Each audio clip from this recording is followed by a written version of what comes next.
Shalom, selamat malam buat seluruh saudara-saudara terkasih, khususnya yang beragama Kristen dan yang beragama Kristen tapi sudah pindah agama.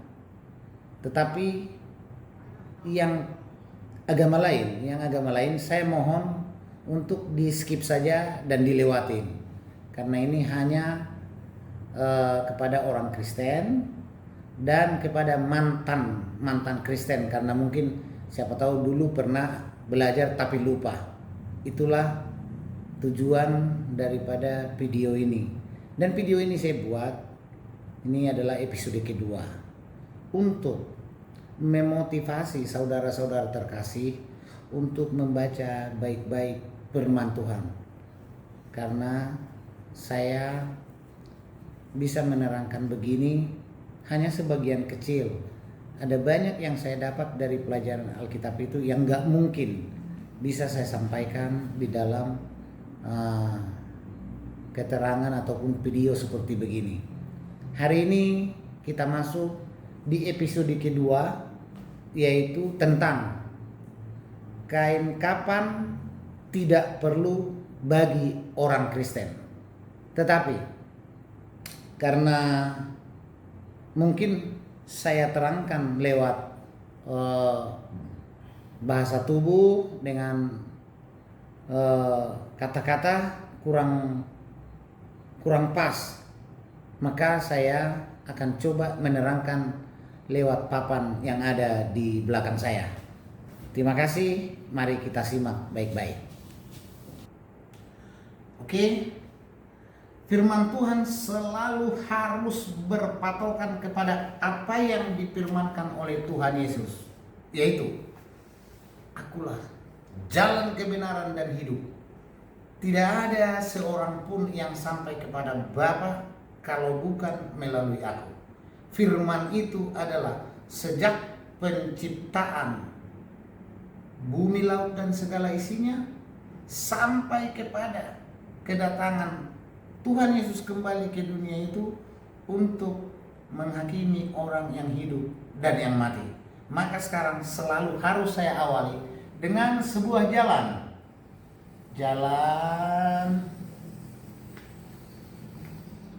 di sini adalah Alfa dan Omega, yang awal dan yang terakhir. Kini kita masuk kepada topik kain kapan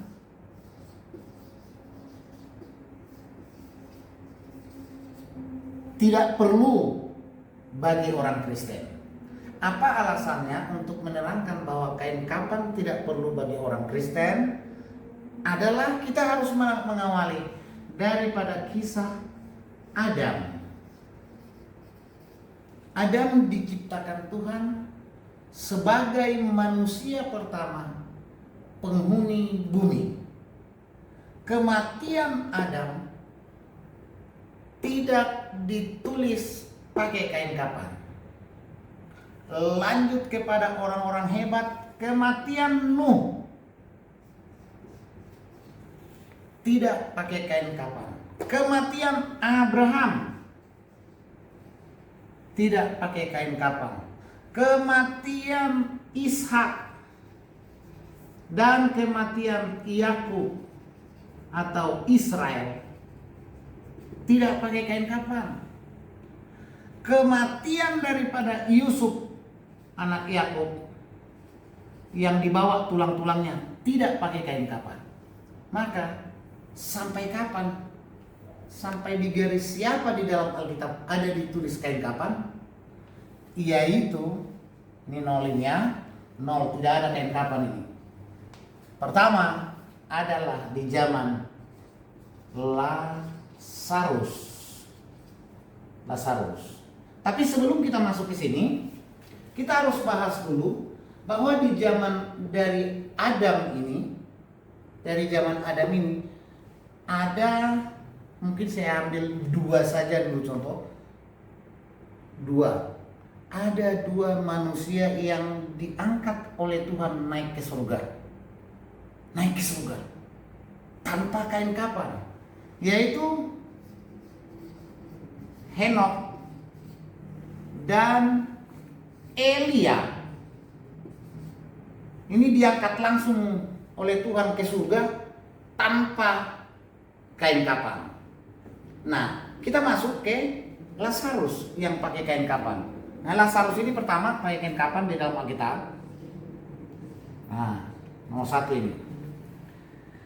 Ketika Lazarus ini meninggal, Tuhan Yesus beberapa hari kemudian baru datang ke tempat Lazarus atau ke tempat Maria 4 hari setelah kematiannya. Lalu Yesus datang. Yesus bertanya, apa yang terjadi? Walaupun Yesus sudah tahu Marta datang dengan Maria. Seandainya engkau ada, Lazarus tidak akan mati. Di situ disebut bahwa Lazarus itu sahabat dari Tuhan Yesus. Nah, Lazarus bertanya, Tuhan Yesus bertanya, di mana dia? Mari kita lihat. Dilihatlah di kuburan Lazarus. Sampai di dalam kuburan ini, Tuhan Yesus berkata, karena kuburannya itu adalah di sebuah goa, di goa yang ada batunya, batu penutup. Yesus berfirman, gulingkan batu itu. Maka digulinglah batu ini. Di dalam batu itu ada gua, terbaringlah di situ Lazarus dengan kain kapan, kaki diikat dengan seluruh badan, tangan, dan ikat kepala. Ketika itu Yesus berfirman, Lazarus, bangun. Maka Lazarus bangun. Tapi pada saat itu kain kapan itu terikat semua baik-baik. Jadi kalau orang meninggal itu diikat kakinya, diikat tangannya, diikat semua lurus dengan kain kapan. Maka Yesus berkata, buka tali-talinya dan biarkan dia berjalan. Nah, ketika Yesus berkata begitu, ternyata sangat tidak pantas kain kapan itu dipakai orang yang hidup. Oke, ini yang harus catatan utama. Rupanya orang yang mati kalau hidup tidak pantas pakai kain kapan. Kedua, ketika Yesus meninggal, mati di kayu salib, datang Yusuf dari Arimatea, dikapanin, dikasih minyak semua dengan segala macam, lalu dimasukkan ke dalam kubur sama dengan kuburan daripada Lazarus itu, ada batunya. Nubuatan itu sudah sering disampaikan oleh Tuhan Yesus. Pada hari ketiga anak manusia akan bangkit dari kubur. Sering disampaikan kepada murid-muridnya. Maka ketika hari ketiga pagi-pagi, ini hampir sama juga dengan kesaksian dari Lazarus itu. Karena di sini juga perempuan-perempuan itu bernama Maria datang melihat beserta perempuan-perempuan. Apa yang terjadi? Batu ini telah terguling dan tidak ada lagi di sini. Tuhan Yesus tidak ada, tapi sudah terguling. Dari tempat ini terdengar suara dari malaikat. Apa yang kalian mau cari? Yesus yang kalian cari itu sudah bangkit. Seperti yang dikatakannya, ketemu nanti di tempat yang sudah disampaikan oleh Tuhan Yesus, yaitu di sebuah gunung di Galilea. Nah, ketika dari sini sampailah berita itu dari perempuan-perempuan itu kepada murid-murid Tuhan Yesus. Muridnya waktu itu 12, tapi tinggal 11 karena Yudas sudah mengkhianat. Apa yang terjadi? Mereka semua kaget. dan keberanian yang luar biasa timbul dari Petrus. Petrus dia lari sampai di kubur ini. Apa yang dia lihat? Dia lihat ada kain kapan dengan kain peluh pengikat kepala, ada ditaruh di tempat pembaringan Tuhan Yesus. Artinya ketika Yesus bangkit, dia lihat bahwa ini nggak cocok lagi saya pakai kalau saya hidup. Maka dilepaslah itu kain kapan dengan apa? Karena Tuhan Yesus maha segala-galanya. Maka ini tafsir saya. Tuhan Yesus menengadah, langsung datang jubah putih yang luar biasa.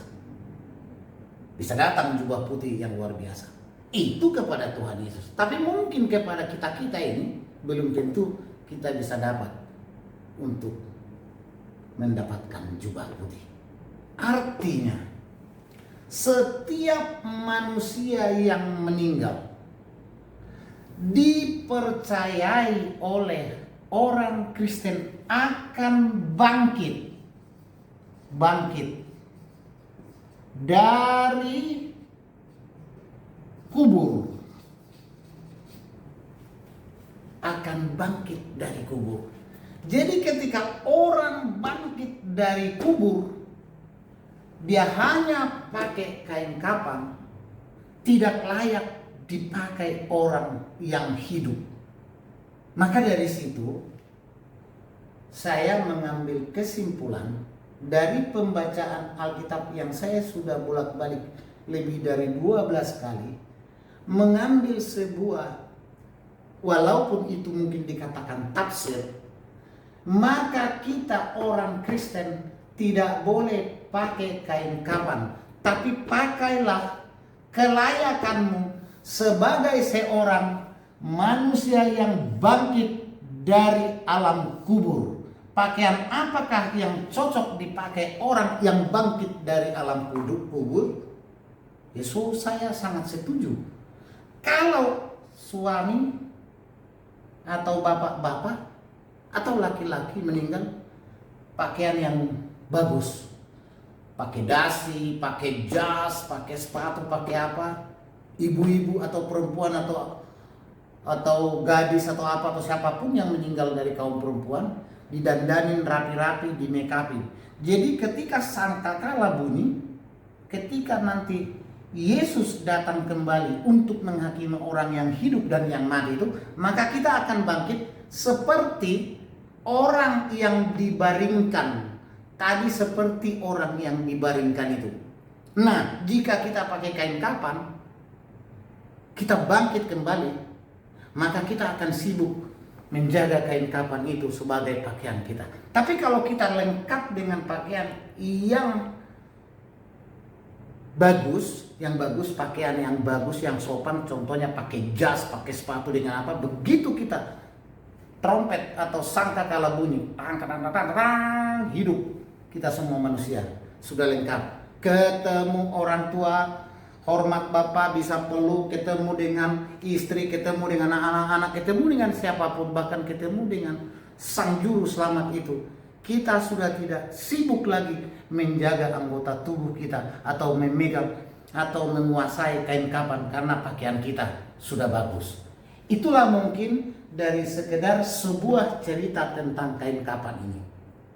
Maka masuk kita ke siapa saja, ya toh, siapa saja yang bangkit dari antara orang mati.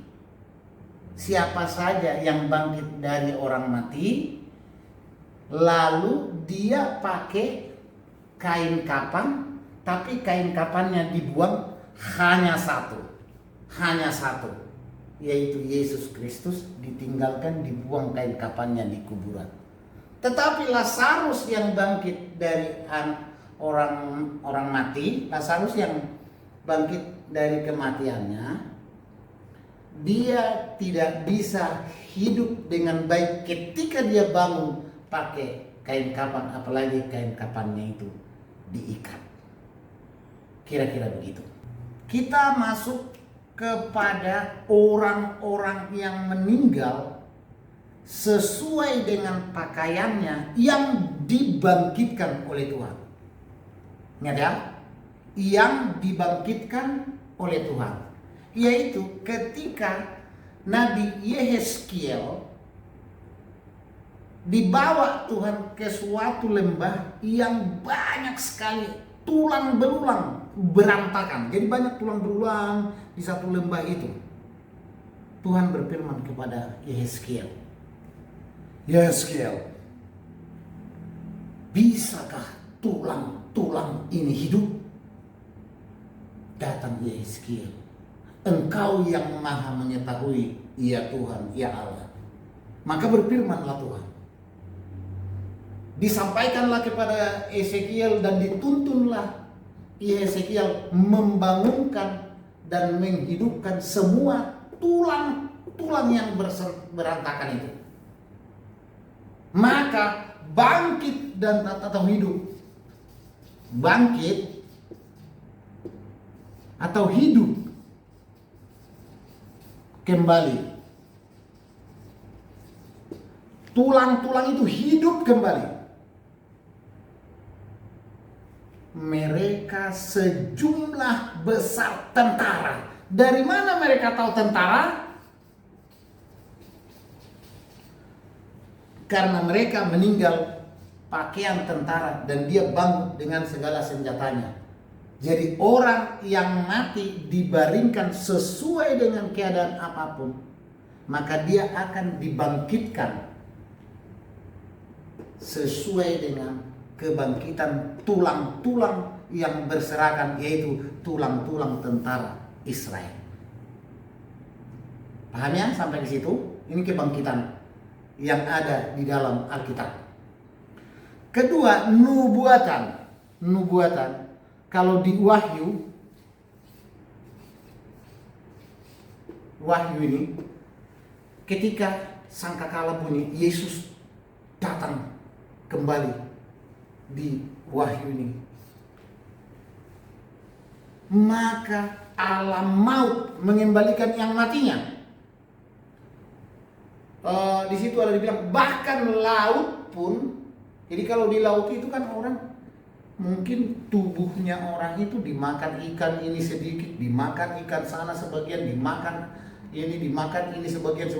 Itu pun akan dikembalikan. Semua mereka mengembalikan. Nah, yang dikembalikan itu pada saat mereka seperti apa waktu di alam maut. Di alam maut ini,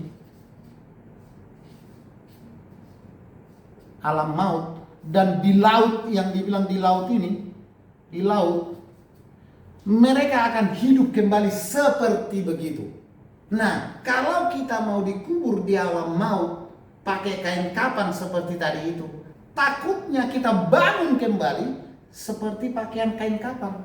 Maka kita akan sibuk mengurus diri kita ketika kita pakai kain kafan. Kesimpulannya, maka orang Kristen disarankan jangan pakai kain kafan, walaupun Yesus pakai kain kafan. Itulah yang mungkin saya bisa terangkan tentang kain kafan. Tidak perlu bagi orang Kristen. Tetapi saya tetap menghimbau agar semua saudara-saudara terkasih membaca baik-baik firman Tuhan. Karena yang saya terangkan ini hanya secara garis besarnya. Saudara-saudara akan dapat jika benar-benar tekun membaca Alkitab dengan baik. Oke, untuk mendukung seluruh yang saya ceritakan tadi tentang bahwa tidak perlu kain kafan untuk orang Kristen dan segala cerita yang ada di situ sesuai dengan tertulis di dalam firman Tuhan, saya akan bacakan. Yehezkiel 37 ayat 10. Lalu aku bernubuat seperti diperintahkannya kepadaku, dan napas hidup itu masuk di dalam mereka sehingga mereka hidup kembali. Mereka menjejakkan kaki suatu tentara yang sangat besar. Ayat 12. Oleh sebab itu bernubuatlah dan katakan kepada mereka, begini firman Tuhan Allah, sungguh aku bernubuat kubur-kuburmu dan membangkitkan kamu, hai umatku, dari dalamnya, dan aku akan membawa kamu ke tanah Israel. Yesekiel lagi lanjut ayat 14 ya, Yesekiel 37 ayat 14. Aku akan memberikan rohku ke dalam, saya ulang, aku akan memberikan rohku ke dalammu sehingga kamu hidup kembali, dan aku akan membiarkan kamu tinggal di tanahmu, dan kamu akan mengetahui bahwa akulah Tuhan yang mengatakan dan membuatnya. Demikian firman Tuhan. Itu tadi tentang tulang-tulang yang berserakan, yang dihidupkan oleh Allah melalui Yeskiel. Kita masuk kepada Lazarus. Yohanes 11 ayat 39. Kata Yesus, angkat batu itu. Marta, saudara orang yang meninggal itu, berkata kepadanya, Tuhan, ia sudah bau sebab sudah 4 hari mati. Yohanes 11 ayat 43. Dan sesudah berkata demikian, berserulah ia dengan suara keras, Lazarus, marilah keluar. Yohanes 11 ayat 44. Orang yang telah mati itu datang keluar, kaki dan tangannya masih terikat dengan kain kapan, dan mukanya tertutup dengan kain peluh. Kata Yesus kepada mereka, buka kain-kain itu dan biarkan ia pergi. Nah ini harus dicatat baik-baik. Yohanes 11 ayat 44, bahwa tidak cocok dan tidak layak kain kapan kepada orang yang hidup kembali.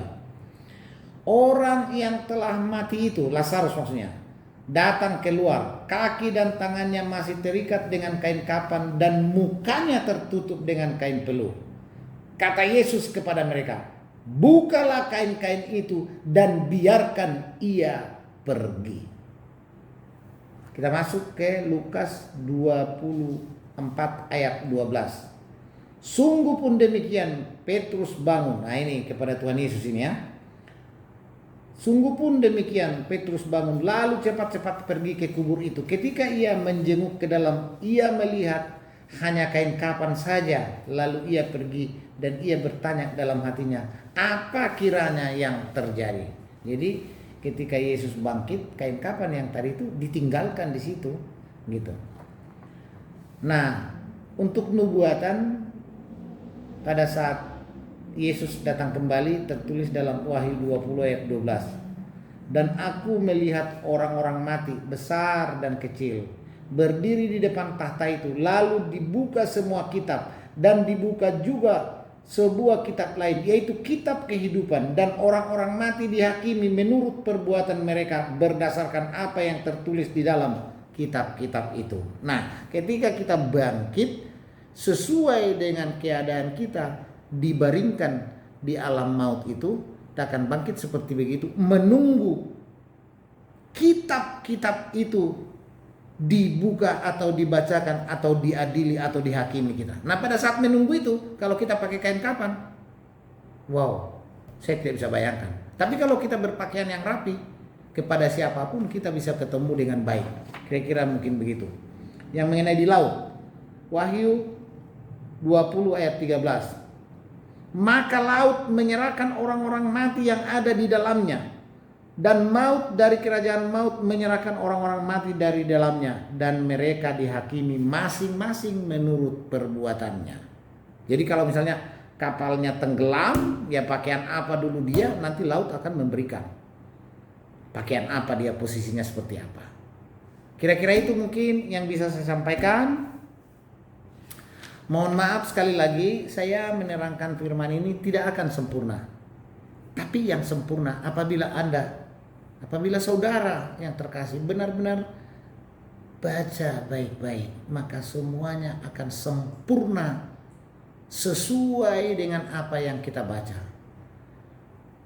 Seluruh motivasi, yang saya sampaikan ini kiranya berguna dan memotivasi saudara-saudara untuk membaca firman Tuhan.